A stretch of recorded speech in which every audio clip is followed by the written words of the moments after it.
টলিউডের অন্দরমহলে কান পাতলেই আজকাল প্রায়শই শোনা যাচ্ছে দীর্ঘদিনের প্রেমের সম্পর্কে ইতি টানতে চলেছেন অভিনেতা দেব ও অভিনেত্রী রুক্মিণী মৈত্র।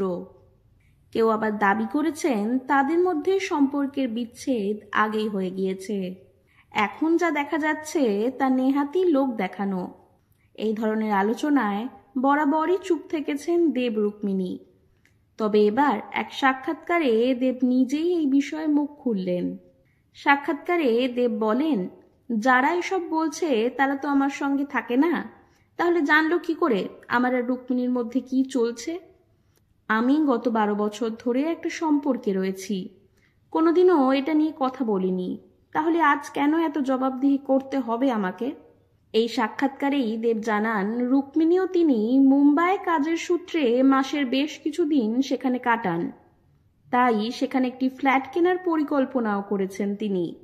দেবের কথায়, রুক্মিণীর হিন্দি ছবিতে কাজ করার আগ্রহ বরাবরের, পাশাপাশি তিনি মুম্বাইয়ের বেশ কিছু ভালো কাজেরও প্রস্তাব পাচ্ছেন, তাই ভবিষ্যতের কথা ভেবেই ফ্ল্যাট কেনার সিদ্ধান্ত। বাংলা ছবির সাউন্ড মিক্সিং, রেকর্ডিং কিংবা কালার কারেকশনের কাজের জন্য মুম্বাই যাওয়া এখন প্রায় নিয়মিত হয়ে দাঁড়িয়েছে। হোটেলে থাকার ব্যয় এড়াতেই ফ্ল্যাট কেনার ভাবনা। রুক্মিণীর স্বপ্ন পূরণের পাশে থাকার কথাও উল্লেখ করেছেন দেব। অভিনেতা বলেন, রুক্মিণী যখন শনকে কাজ করেছে তখন থেকেই ও 4-5 দিনের জন্য প্রতি মাসেই মুম্বাই যায়, অডিশন দেয়। অনেকদিন থেকেই মুম্বাইতে শিফট করার চেষ্টা করছিল রুক্মিণী, কিন্তু একা শিফট করার সাহসটা পাচ্ছিল না। আর আমিও বিশ্বাস করি রুক্মিণী ন্যাশনালের জন্য, আর বন্ধু হিসেবে আমি যদি এইটুকু পুশ না করি তাহলে কে করবে? তাই ও যখন বলল আমি ওখানে একা একা কি করব, তখন আমি ওকে বলি, ওকে আমি চলে আসছি। তবে রুক্মিণীর অতিরিক্ত আবদার কি দেবকে বিরক্ত করছে? এমন প্রশ্নের জবাব দিয়েছেন তিনি। অভিনেতা দেব বলেন, ছোটখাটো জিনিসেই রুক্মিণী আমাকে ফোন করে, পরামর্শ নেয়, এটা তো খুব সাধারণ ব্যাপার।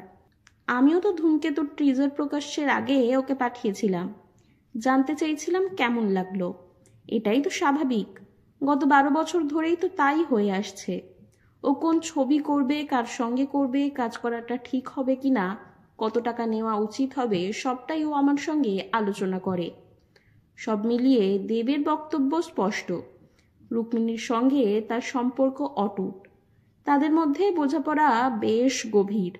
বিচ্ছেদের সমস্ত জল্পনাই যে ভিত্তিহীন সে কথা আরও একবার প্রমাণ করে দিলেন দেব নিজেই।